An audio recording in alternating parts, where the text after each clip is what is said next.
तो चलिए गाइस, अब देखते हैं यहाँ से कुछ क्वेश्चंस। लेकिन उससे पहले सबसे पहले बात करेंगे हम यहाँ से ऑप्शंस की, यानी आपको ऑप्शंस किस हिसाब से मिलेंगे।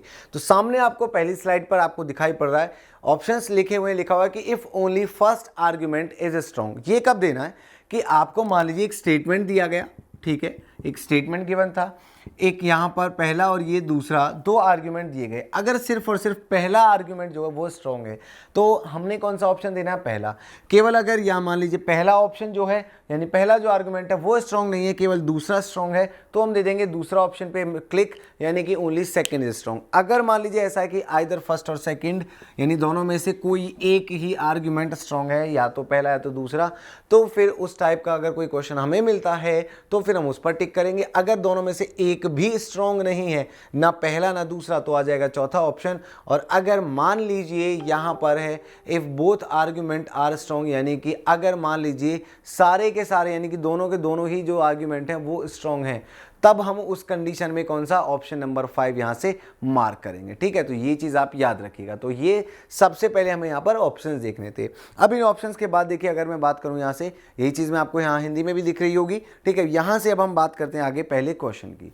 तो देखिए क्वेश्चन क्या कह रहा है कि should India encourage exports when most things are insufficient for its internal use itself. यानी कहने का मतलब ये है कि क्या भारत निर्यात को बढ़ावा दे जबकि हमें ये बात मालूम है कि अधिकतर चीजें अपने इस्तेमाल के लिए ही क्या हैं, इनसफिशिएंट हैं, अपर्याप्त हैं। ठीक है, अब पहला आर्गुमेंट यहां से क्या कहता है कि yes we have to earn foreign exchange to pay for our imports. यानी हमें जो है अपने फॉरेन एक्सचेंज के लिए पे करना है, ठीक है, उसके लिए हमें पैसा चाहिए, तो इसके लिए हमें फॉरेन एक्सचेंज की ज़रूरत है। इंपोर्ट्स के लिए, इंपोर्ट को अगर हमें आयात के लिए पे करना है तो हमें फॉरेन एक्सचेंज चाहिए, तो इसके लिए हमें जो है आयात को यानी यहाँ से निर्यात को जो है बढ़ावा देना चाहिए, एक्सपोर्ट्स को एनकरेज किया जाना चाहिए। तो पहला कह रहा है यस ऐसा होना चाहिए, दूसरा कह रहा है नहीं ऐसा नहीं होना चाहिए। रीज़न कि अगर even selective encouragement would lead to shortage, यानी कि अगर आप बहुत सेलेक्टिव एनकरेजमेंट भी करते हैं, बहुत कम चीज़ों का भी करते हैं, तो उससे भी शॉर्टेज हो जाएगी। तो अब यहाँ से ये हमें आर्ग्यूमेंट दिए गए, यही आपको हिंदी इंग्लिश दोनों में दिखाई पड़ रहे हैं। ठीक है, तो जिस भी लैंग्वेज में आप हैं कंफर्टेबल वहीं से आप इसको पढ़िए, समझिएगा। फिलहाल स्टेटमेंट क्या कहता है वो हम जरा समझते हैं, उसके बाद बात करते हैं आगे आर्ग्यूमेंट्स की। तो पहला यहाँ से स्टेटमेंट यानी सबसे पहले एक देखते हैं। स्टेटमेंट कहता है कि जब ज़्यादातर चीज़ें हमारे अपनी इस्तेमाल के अपनी खपत के लिए ही कम हैं, तो क्या ऐसे में भारत को निर्यात की जो है बढ़ावा देना चाहिए। तो पहला आर्गुमेंट क्या कह रहा है, यस ऐसा होना चाहिए, क्योंकि अगर हमें अपने इंपोर्ट्स के लिए, भाई जब चीज़ें कम हैं, जब हमारे लिए ही चीज़ें कम हैं तो हमें चीज़ें इंपोर्ट करनी पड़ेंगी, और जब इंपोर्ट करनी है तो उनके लिए हमें फॉरेन रिजर्व चाहिए, नहीं तो हमारी करेंसी बहुत नीचे जाएगी। ठीक है, तो पहला जो है बिल्कुल लॉजिकली पॉइंट टू पॉइंट बात कर रहा है, बिल्कुल टू द फैक्ट बात कर रहा है। तो पहला जो आर्गुमेंट है वो बिल्कुल यहाँ से क्या हो गया, स्ट्रांग हो गया। ठीक है, दूसरा क्या कहता है कि नहीं सेलेक्टिव एनकरेजमेंट से भी जो है शॉर्टेज हो जाएगी। तो देखिए यहाँ से समझने की ज़रूरत है कि सबसे पहले कि एक्सपोर्ट किसका होता है। मान लीजिए हमारे पास 3 आर्टिकल्स हैं, सपोज मैंने कहा ए बी और सी मान लीजिए, ठीक है, और तीनों ही हमें 100 मीट्रिक टन चाहिए, यानी 100 मीट्रिक टन की ज़रूरत है तीनों की ही। मान लीजिए ये हमारे पास 80 है, ये हमारे पास 90 है, और ये है हमारे पास 130 मीट्रिक टन, सपोज ऐसा है। ठीक है, ए कितना 100 मीट्रिक टन चाहिए था, 80 है, बी कितना 100 मीट्रिक टन चाहिए था, 90 है, जबकि सी चाहिए था 100 मीट्रिक टन और अपने पास है कितना 130। तो आप देख सकते हो कि भाई केवल एक चीज़ में हम क्या कर रहे हैं, यहाँ पर हमारे पास सरप्लस मौजूद है और बाकी 2 चीज़ में हम शॉर्टेज कर रहे हैं। अब हम ये देखें कि भाई कुछ चीज़ें हमारे पास ऑलरेडी शॉर्टेज में ही हैं, तो इसलिए एक्सपोर्ट मत करो आप सी का भी। तो ये तो कोई कहीं से मतलब लॉजिकली फिट ही नहीं बैठ रहा, कोई भी बेनिफिशियल है ही नहीं ये। क्यों? क्योंकि इससे तो क्या होगा, ये ना तो 80 पूरे होंगे अपने, अपना तो 90, ये जो 30 जो एडिशनल है ये पड़ा हुआ ख़राब हो जाएगा, सड़ जाएगा। तो यहाँ से हमें चाहिए कि हम यहाँ से जो ये 30 मीट्रिक टन जो हमारे पास चीज़ एडिशनल है वो उसको हम बेचें, उससे हम क्या करें, फॉरेन रिजर्व अर्न करें, और जो इनमें कमी है, जितने भी ज़्यादा कम जो भी हमें जितना भी पैसा चाहिए उसमें यहाँ से कंट्रीब्यूट करें। तो कहने का मतलब ये है कि एक्सपोर्ट केवल उसी चीज़ का किया जाता है जो सरप्लस क्वांटिटी में, जो एक्सेस क्वांटिटी में हमारे पास मौजूद होती है, ना कि उस चीज़ का जो पहले से ही कम है। तो मान लीजिए अगर 100 में से 90 चीज़ें कम हैं, 90 कमोडिटीज़ में हम जो है लैक करते हैं, वो हमारे लिए भी सफिशिएंट नहीं है, बट 10 ऐसी हैं जो हमारे पास मोर देन हमारे नीड है, मोर देन सफिशिएंट है, तो हम उनको एक्सपोर्ट करके कहीं ना कहीं कंट्रीब्यूट कर सकते हैं इंपोर्ट्स के लिए। तो इसलिए सेलेक्टिव एनकरेजमेंट से कभी भी शॉर्टेज बिल्कुल भी नहीं आएगी। तो यहां से जो सेकंड आर्ग्यूमेंट है वो क्या हो गया, वीक आर्ग्यूमेंट। तो यहां से आंसर क्या आएगा हमारा, only first argument is strong. तो आई होप ये चीज क्लियर होगी। तो चलिए यहां से मूव करते हैं नेक्स्ट क्वेश्चन की तरफ। अब देखिए अगला क्वेश्चन यहां पर हमसे क्या कहता है, तो अगले क्वेश्चन को भी देखते हैं। तो अगला क्वेश्चन हमसे कहता है कि should all the drugs patented and manufactured in western countries be first tried out on the sample basis before giving license for sale to general public in India।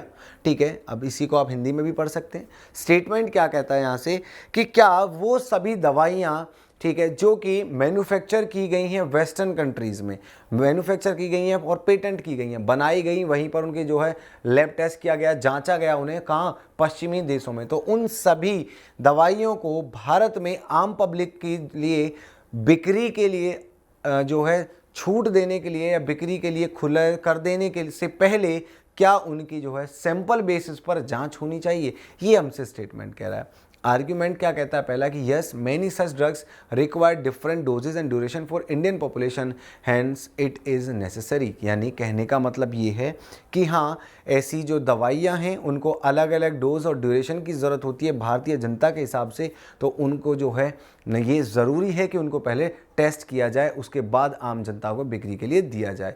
तो बात बिल्कुल सही है भाई। मान लीजिए सपोज़ कोई दवाई बनती है स्विट्ज़रलैंड में, कनाडा में या दूसरे किसी ऐसे कंट्री में जहाँ बहुत ज़्यादा स्नोफॉल होता है, जहाँ टेम्परेचर बहुत कम है, वहाँ पर मान लीजिए कोई दवाई बनी और उसका केमिकल फॉर्मूला कुछ ऐसा है कि उसको ठंडा रखने की ज़रूरत है। ठीक है, जैसा आपने देखा भी होगा कि इंडिया में भी बहुत सारे ऐसे इंजेक्शंस, ऐसी दवाइयाँ आती हैं जिनको रेफ्रिजरेटर्स में स्टोर किया जाता है। रीज़न ये कि उनका केमिकल फॉर्मूला कुछ ऐसा होता है कि अगर उन्हें हीट में रखा गया तो क्या होगा, फिर वो जो है उनका रिएक्शन कुछ और हो सकता है, वो खराब हो सकती हैं एक तरीके से, वो इंसान को और ज़्यादा फिर हानि पहुंचा सकती हैं। तो इसलिए उनको कूल प्लेस में हमें स्टोर करना पड़ता है। लेकिन अगर मान लीजिए मैं बात कर रहा हूँ सपोज़ वो दवाई स्विट्ज़रलैंड में बनी जहाँ ऑलरेडी बर्फ़ की चादर से पूरा देश ढका हुआ है, ऐसे में वो जो है दवाई बनती है, लोगों तक बिक्री के लिए जारी है, लोग उसे इस्तेमाल कर रहे हैं, खुले में ही अपने घर में रख दे रहे हैं, तो क्या वो कभी ख़राब होगी? नहीं। रीज़न क्योंकि वहाँ ऑलरेडी इतनी सर्दी है, ऑलरेडी वहाँ इतनी ठंड है कि उसको रेफ्रिजरेटर में स्टोर करने की ज़रूरत बिल्कुल भी नहीं है। लेकिन मान लीजिए उसी दवाई को, जिसको कि वहाँ 3, 4 या 5 डिग्री सेल्सियस का टेम्परेचर की ज़रूरत थी, उसी दवाई को इंडिया में ले जाया जाता है जहाँ पर गर्मी के मौसम में टेम्परेचर 48 और 49 डिग्री सेल्सियस तक पहुँच जाता है। तो क्या वो दवाई सेम रिएक्ट करेगी जो वो उस कंट्री में करने वाली थी? तो बिल्कुल भी नहीं। तो हमें कब उसको क्या करना चाहिए? रेफ्रिजरेटर में रखना चाहिए। तो ये पता कैसे चलेगा? जब हमने उसको टेस्ट किया हो पहले। तो इसलिए यस इट इज़ नेसेसरी। और ऐसे देखिए बहुत सारे रीज़न हो सकते हैं, ये तो बस मैंने एक एग्जांपल रखा आपके सामने, बहुत सिंपल सा। इसके अलावा और भी बहुत चीज़ें होती हैं, ठीक है, जिनको पहले टेस्ट किया जाता है, टेस्ट किया जाना चाहिए। तो इसलिए पहला जो आर्ग्यूमेंट है वो स्ट्रॉन्ग है कि यस आम पब्लिक से पहले इसको सैंपल बेसिस पर, इसको टेस्टिंग बेसिस पर टेस्ट होना चाहिए। दूसरा क्या करें, no this is not just feasible hence can not be implemented, यानी कि ये प्रैक्टिकली पॉसिबल ही नहीं है। भाई बिल्कुल पॉसिबल है, बिल्कुल पॉसिबल है कि जो मान लीजिए दवाई इंडिया में बनती है या दूसरे देश में बनती है, उसको भी तो पहले किसी ना किसी पर सिर्फ और सिर्फ सैंपल बेसिस पर टेस्ट किया जाता है। यस और नो? तो क्लियरली हमें समझ में आएगा कि यस, ठीक है, क्योंकि ऐसी दवाइयाँ, जब भी कोई भी दवाई बनती है तो पहले उसको सैंपल बेसिस पर टेस्टिंग मोड पर रखा जाता है, उसके बाद वो जनरल पब्लिक तक पहुँचती है। तो अगर हम इंपोर्ट कर रहे हैं तो पहले हम उसका भी सैंपल बेसिस टेस्टिंग पर रखें और उसके बाद उसको आप आगे जो है यहाँ से बिक्री की परमिशन दें।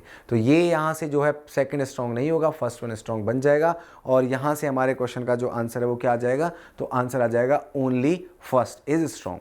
तो आइए मूव करते हैं यहाँ से अगले क्वेश्चन की तरफ। अगला क्वेश्चन क्या कहता है? Should India make efforts to harness solar energy to fulfil its energy requirements, यानी क्या भारत को एफर्ट्स करने चाहिए, कोशिश करनी चाहिए, प्रयास करना चाहिए कि सोलर एनर्जी जो है पैदा की जाए अपनी ऊर्जा की ज़रूरतों को पूरा करने के लिए? पहला आर्ग्यूमेंट कहता है हाँ बिल्कुल ऐसा किया जाना चाहिए, क्योंकि अधिकतर जितने भी ऊर्जा के जो स्रोत हैं वो एट प्रेजेंट यानी वर्तमान में जितने भी ऊर्जा के स्रोत मौजूद हैं वो सभी एग्जॉस्टेबल हैं, एक ना एक दिन खत्म होने वाले हैं।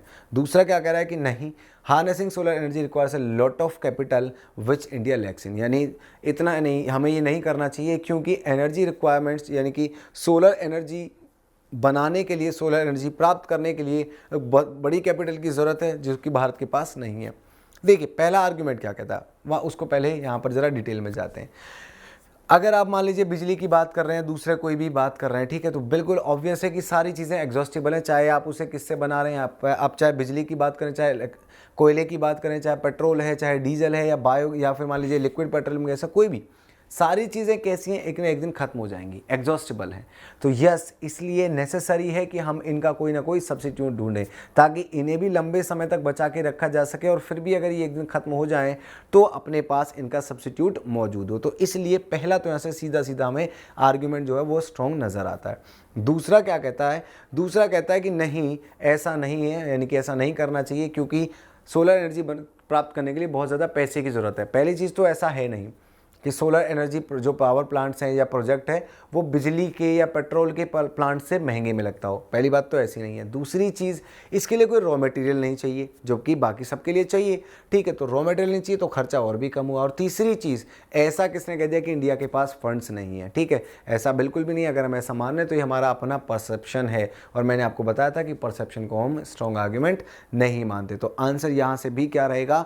Only first argument is strong. ठीक है, तो आइए मूव करते हैं यहाँ से अगले क्वेश्चन की तरफ।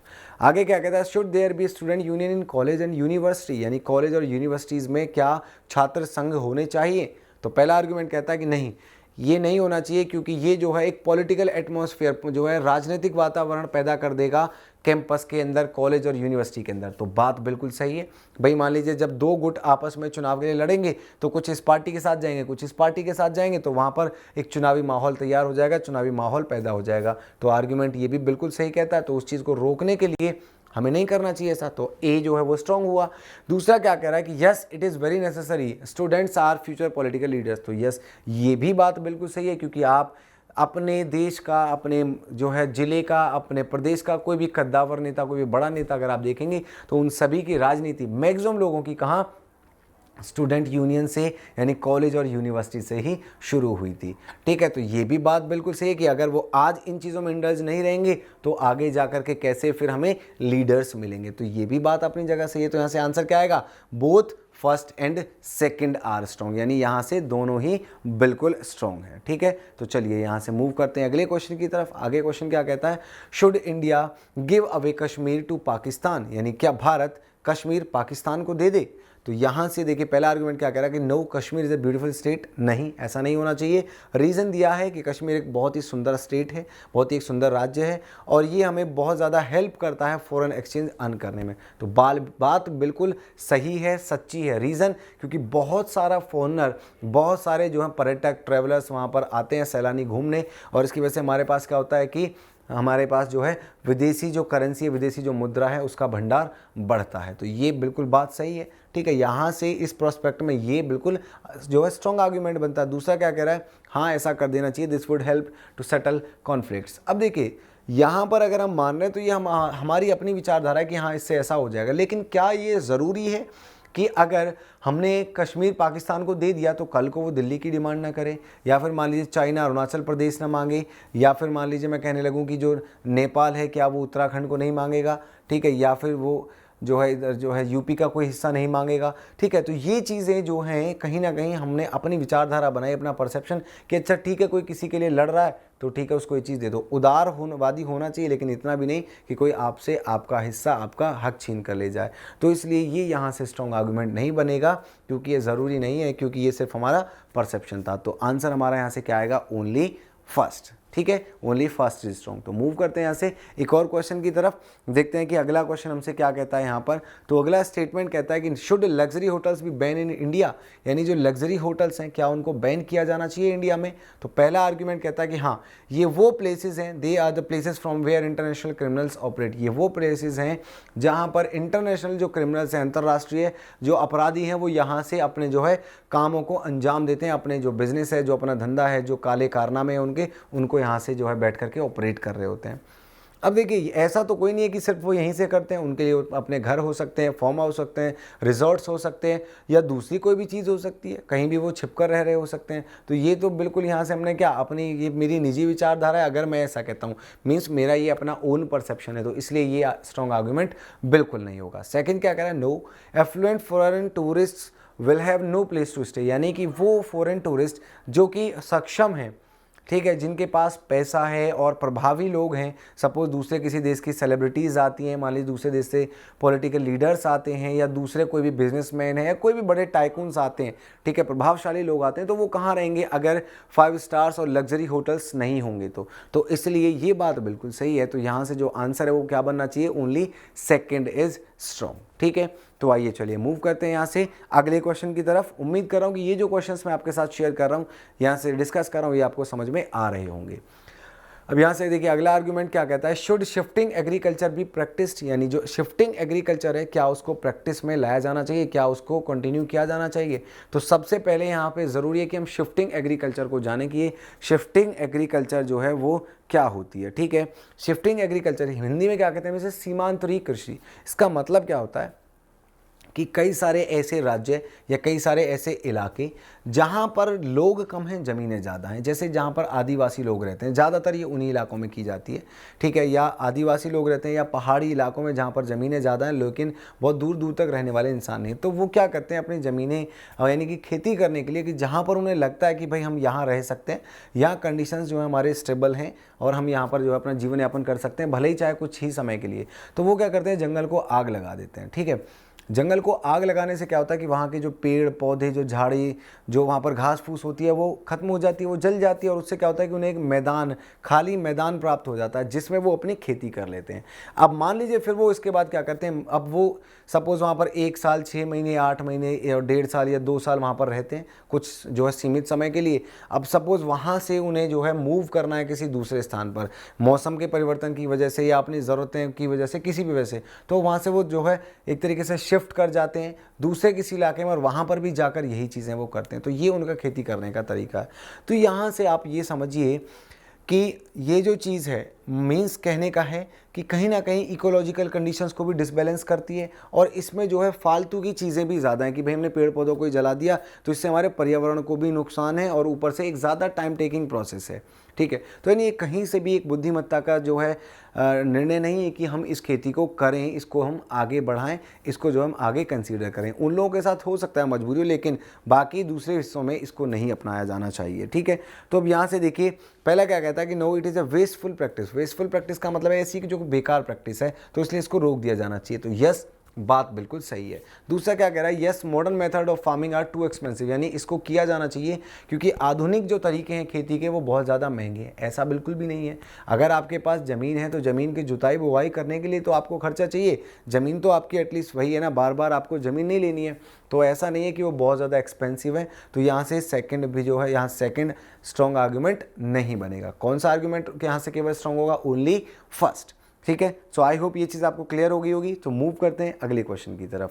आगे क्या कहता है, should our country extend generous behaviour and goodwill to our erring and nagging neighbours, यानी हमारा जो देश है अपने जो नेबर्स हैं, जो अपने जो पड़ोसी हैं, उनके साथ जो है उदारता और दया भाव के साथ, यानी गुडविल नेचर के साथ जो है उनके साथ जनरस नेचर के साथ पेश आए, जबकि वो लोग हमें जो है परेशान कर रहे हैं, वो लोग ऐसे देश हैं जो कि थोड़ा सा जो है हमारे लिए मुसीबतें खड़ी कर रहे हैं। ठीक है, तो ये हमारा स्टेटमेंट कहता है। तो पहला क्या कहता है कि हाँ, दया भाव का फल हमेशा अच्छा होता है, और दूसरा क्या कहता है कि no our generous behaviour and goodwill be consider as a weakness. तो देखिए पहला पॉइंट भी यहाँ से स्ट्रॉन्ग है और दूसरा भी। क्यों? क्योंकि देखिए अहिंसा से अगर आप चल रहे हैं तो कहीं ना कहीं आज नहीं तो कल, कल नहीं तो 10 दिन बाद, 1 साल 2 साल, लंबे समय लग सकता है, लेकिन उसका जो फल है, जो उसका रिजल्ट है वो ज़रूर मिलेगा। तो यहाँ से पहला भी बिल्कुल सही है, यानी स्ट्रॉन्ग बनता है। और दूसरा ये भी बात सही है कि नहीं, ऐसा नहीं होना चाहिए। रीज़न ये है कि हमारा जो जेनरस बिहेवियर है, जो गुडविल है हमारी,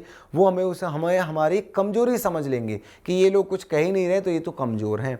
तो ये भी बात सही है। तो इसलिए हर वक्त उदार होना भी ठीक नहीं है। तो यहाँ से बात दोनों ही ठीक है। तो इसलिए आंसर क्या होना चाहिए यहाँ से, both first and second are true. ठीक है, तो यहाँ से इसलिए हम आंसर देंगे बोथ फर्स्ट एंड सेकंड, यानी ऑप्शन नंबर 5। तो उम्मीद कर रहा हूँ ये चीज़ क्लियर हुई। आगे बढ़ते हैं। आगे जो लिखा हुआ है स्टेटमेंट कि इस पेन माइटियर देन ए स्वॉर्ड, यानी कि क्या एक कलम एक तलवार से ज़्यादा मजबूत है, तो या ज़्यादा शक्तिशाली है। तो यानी एक फिलोसफिकल जो है स्टेटमेंट है। पहला आर्ग्यूमेंट कहता है yes, writers influence the thinking of the people. Yes, बात बिल्कुल सही है कि अगर मान लीजिए मैं कुछ लिखता हूँ, आप उसे पढ़ते हैं, तो मैं कहीं ना कहीं आपकी जो थिंकिंग है, आपकी जो सोच है, उसको इफेक्ट करूँगा, उस पर इम्पैक्ट डालूंगा, नेगेटिव पॉजिटिव जैसा भी मैंने लिखा होगा। तो हम तलवार के बिना यानी सिर्फ कलम से लोगों की सोच बदल सकते हैं, और अगर लोगों की सोच बदल गई तो फिर हम जैसा चाहते हैं वैसे लोग बन सकते हैं। तो इसलिए यहाँ से ये जो आर्ग्यूमेंट है पहला, वो बिल्कुल स्ट्रॉन्ग होगा, बिल्कुल यहाँ से शक्तिशाली आर्ग्यूमेंट बनेगा। दूसरा क्या कहता है, know with the help of physical force one can कंकर ऑल, यानी कि नहीं, ऐसा नहीं है कि पेन जो है ज़्यादा शक्तिशाली है, ज़्यादा मजबूत है स्वॉर्ड के मुकाबले। तो वो कह रहा है नहीं, ऐसा बिल्कुल भी नहीं है, क्योंकि फिजिकल फोर्स से, अगर आप मैं बात करूं यहाँ से भौतिक बल के सहारे आप जो है सभी को जीत सकते हैं। देखिए ऐसा भी नहीं है, सभी को नहीं जीत सकते। तो यहाँ से सेकंड जो आर्गुमेंट है वो बिल्कुल भी स्ट्रॉन्ग नहीं होगा, केवल पहला आर्गुमेंट जो है वो यहाँ से स्ट्रॉन्ग बनेगा। ठीक है, तो चलिए कर यहाँ से मूव करते हैं अगले क्वेश्चन की तरफ। क्वेश्चन नंबर 10 कहता है हमसे कि शुड द पॉलिटिकल पार्टीज भी बैन, यानी कि जो राजनीतिक दल हैं क्या उन्हें बैन कर देना चाहिए, क्या उनको रोक देना चाहिए, बंद कर दिया जाए। तो पहला आर्गुमेंट कहता है yes it is necessary to teach a lesson to the politicians, यानी एक लेसन सिखाने के लिए, एक सबक सिखाने के लिए पॉलिटिशियंस को, राजनीतिज्ञों को ये ज़रूरी है। भाई ये तो बिल्कुल गलत है। ठीक है, ये गलत इसलिए कि हो सकता है कि कुछ पॉलिटिशियंस बहुत अच्छा काम कर रहे हो, उनकी पार्टी बहुत अच्छा काम कर रही है और आपने सभी को बंद कर दिया उठा करके। कोई क्राइटेरिया नहीं आपने सेट किया, कोई पैरामीटर्स आपने नहीं रखे, बस सीधा कह दिया कि political parties should be ban. तो मतलब अब जो लोग अच्छा काम कर रहे थे उनको भी तो सज़ा मिल गई एक तरीके से। तो यानी यहाँ से जो पहला आर्ग्यूमेंट है वो स्ट्रॉन्ग नहीं होगा, क्योंकि आपने क्या किया, सुपर फ्लॉज बना दिया, बिना सोचे समझे कोई डिसीजन ले लिया, बड़ा चढ़ा करके दिखाया कि सोचा कि हाँ जो जितने भी पॉलिटिशियंस हैं, जितने भी लीडर्स हैं, सब बेईमानी करते हैं, तो उठा करके ये पार्टीज बंद कर दो। तो इसलिए यहाँ से पहला आर्ग्यूमेंट स्ट्रॉन्ग नहीं होगा। दूसरा क्या कहता है, नो ऐसा नहीं होना चाहिए, it will lead to and an democracy, कि ऐसा नहीं होना चाहिए क्योंकि ये डेमोक्रेसी, लोकतंत्र के जो है अंत की तरफ इशारा होगा। ठीक है, अंत को जो है बढ़ावा देगा। देखिए ऐसा भी नहीं है, क्योंकि बहुत सारे ऐसे देश हैं जहाँ पर दो ही पॉलिटिकल पार्टीज़ हैं, या मैं कहूँ कि पॉलिटिकल पार्टीज़ भी नहीं होती, दो दल होते हैं, सिर्फ एक सत्ता में होता है और एक विपक्ष में। ठीक है, एक रूलिंग पार्टी होती है और एक ऑपोजिशन। बहुत सारे ऐसे और खासकर ऐसे डेवलप्ड जितने भी कंट्रीज़ हैं सभी में जनरली यही होता है। तो वहाँ पर ऐसे 10, 20, 50 जो है लोकल पॉलिटिशियन या लोकल जो है पार्टीज़ नहीं होती हैं। तो ऐसा भी नहीं है कि पॉलिटिकल पार्टीज़ के बिना जो है डेमोक्रेसी नहीं होगी। और जहाँ पर मोनोपोली होनी है वहाँ पर ऐसे कई सारे कंट्रीज़ हैं जहाँ पर मोनोपोली होती है, और भले ही चाहे वहाँ पर जो लीडर्स हैं यानी जो पॉलिटिकल पार्टीज़ हैं वो भले ही मौजूद हों। ठीक है, तो उनको दबा दिया जाता है, उनको कुचल दिया जाता है। तो ये यहाँ से सेकंड भी स्ट्रॉन्ग आर्ग्यूमेंट नहीं होगा, ना ही पहला और ना ही दूसरा। सो आई होप यहाँ तक ये चीज़ें समझ में आई।